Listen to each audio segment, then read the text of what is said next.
Sorry, go ahead. What is your issue with my overexcitement about the Red Sox being all in on Juan Soto?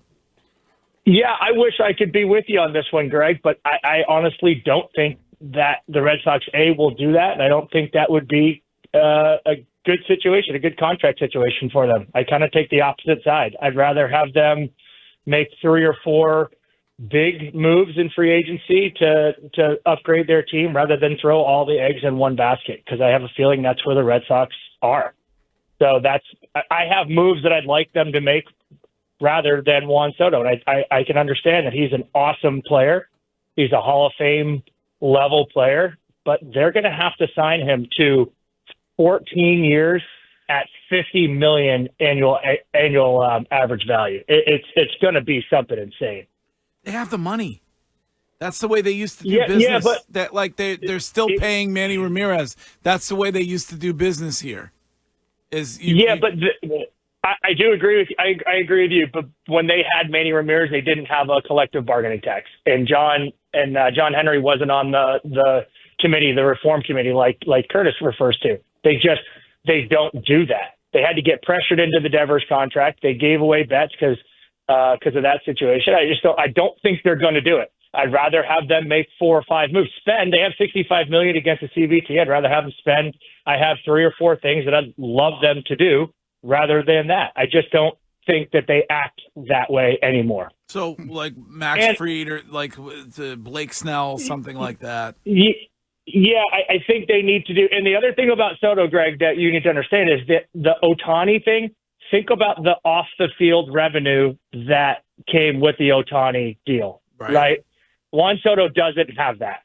So if you're talking about signing Ohtani, the Dodgers made all of that back because Curtis was talking about the revenue from Japan, the ratings in Japan. They got all of that back, right, from that Ohtani. Juan Soto just doesn't have that. He doesn't bring that marketing side of things that the Red Sox can capitalize on. And Brett's right about that. Franchise, Brett, you're right about this. That if there was ever a deal that made sense for this ownership group, it was Shohei. Wiggy was right. They just were wusses about it. Like, you get no upfront cost. You get the huge bang for your Fenway Sports Group buck, where you have one of the big stars in all of sports. You bring in the entire market with Japan. It's basically Daisuke, but with a great player, not just someone who brings a market.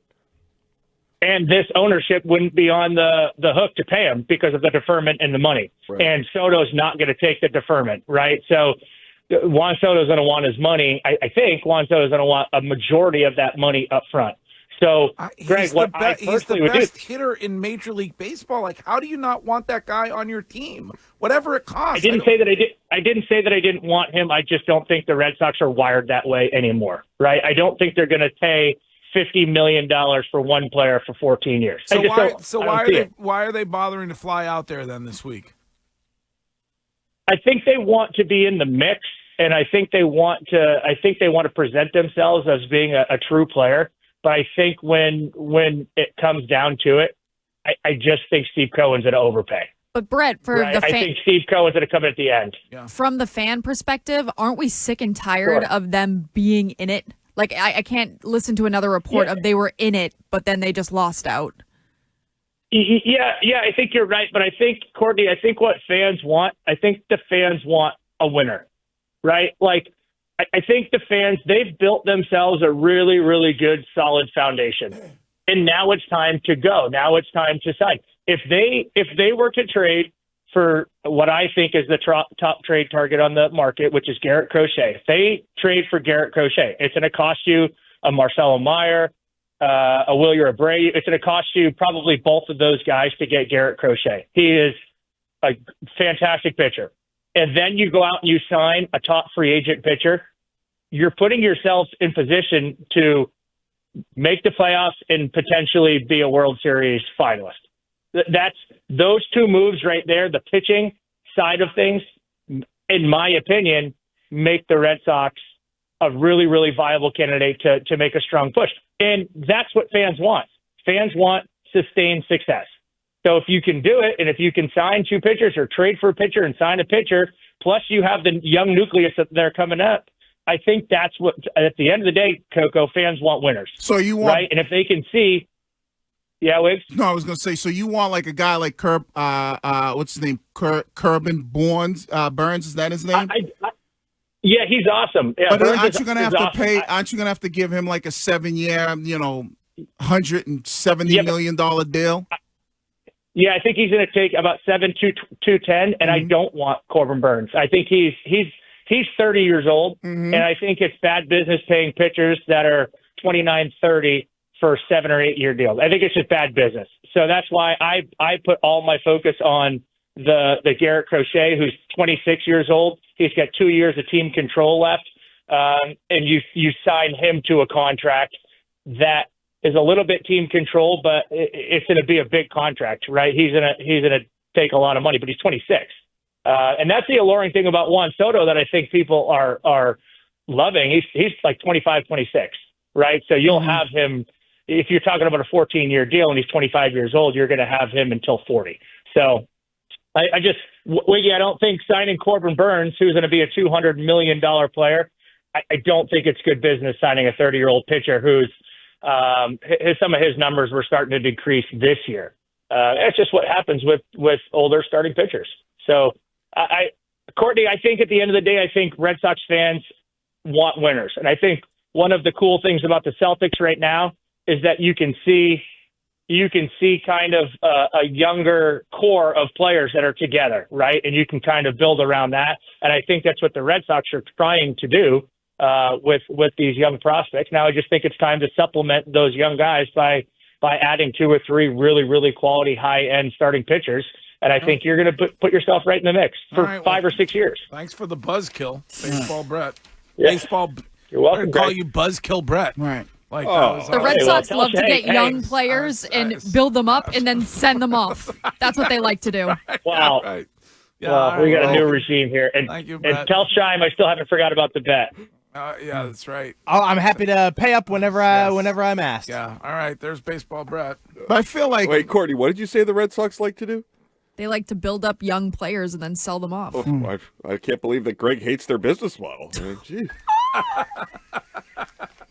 Jeez. I just feel like what Baseball Brett's saying, like, I get what you're saying, save that money, but if you want a veteran pitcher that he's talking about, a veteran elite pitcher, they're all going to be like 29, 30 years old, and they're all, I mean, what did Garrett Cole just sign for 3 years and $144 million? Isn't he, how old is he, like 37? So I feel like you're going to have to pay that guy. You have the money to do both. Right. I mean, I just why are we acting like they don't have money over there? Yeah, I don't really know. It's really frustrating because I recognize, like, people that know, like Brett, that's a big fan, that follows this. I understand it's not an explanation, but I feel like there's a lot of people like me that are just resigned to who they are. And maybe if we were outraged to do better for the fan base, that the team may be forced to doing something. But I've just been so beaten down by the fact that they're just not going to change. I feel like they might be feeling the heat curse. Yeah. A little Yes. bit. I'm with you on that one. Like, I feel like this season, maybe for once, that fans didn't just show up at the ballpark because it's friendly Fenway. John! Hey, Raffy! Hey, anybody! I think they want to make a splash.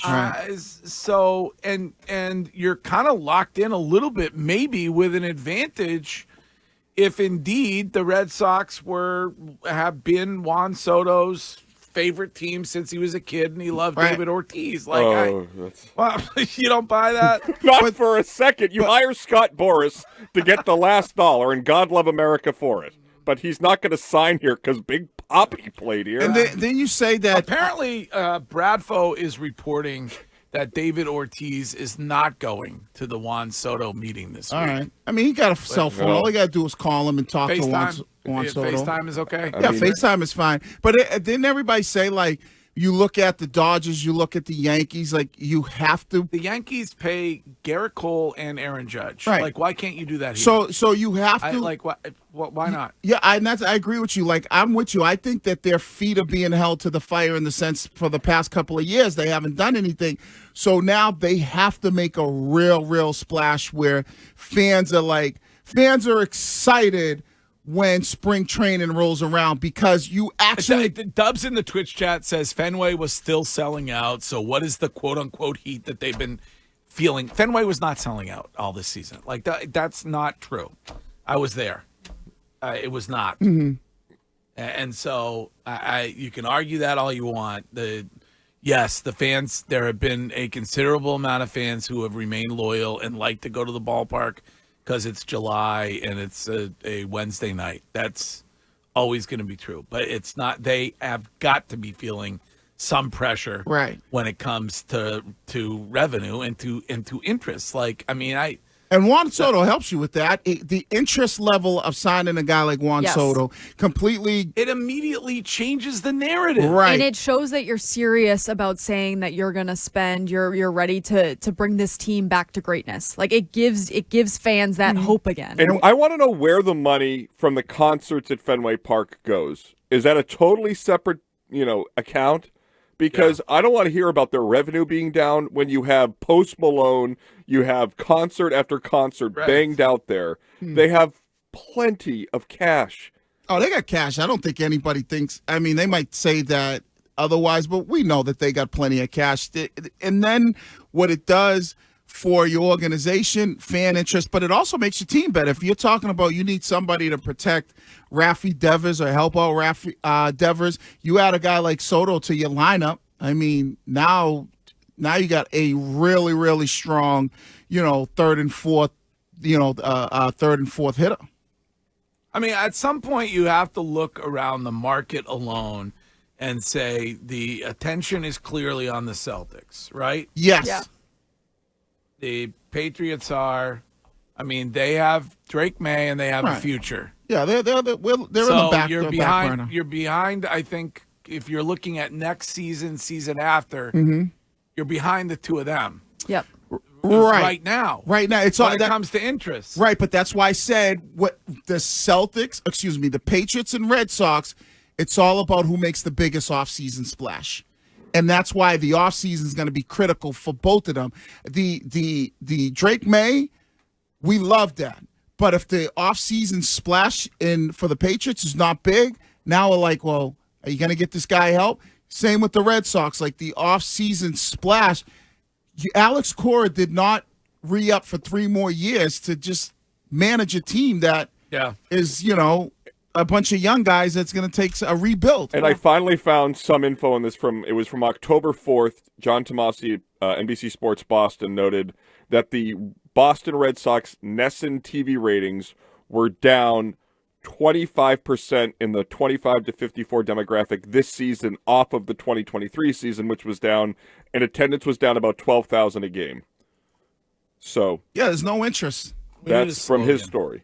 We need a slogan. You need when you're trying to get to accomplish something like this, you always need a slogan. You get Juan Soto, we're back. Juan Nation. All right, I like that. We are Juan. The Red Sox fans are Juan Nation. On the Juan Nation. Yeah. Under Henry. Juan Nation under John. There you go. What it would be. I would say Linda, but maybe.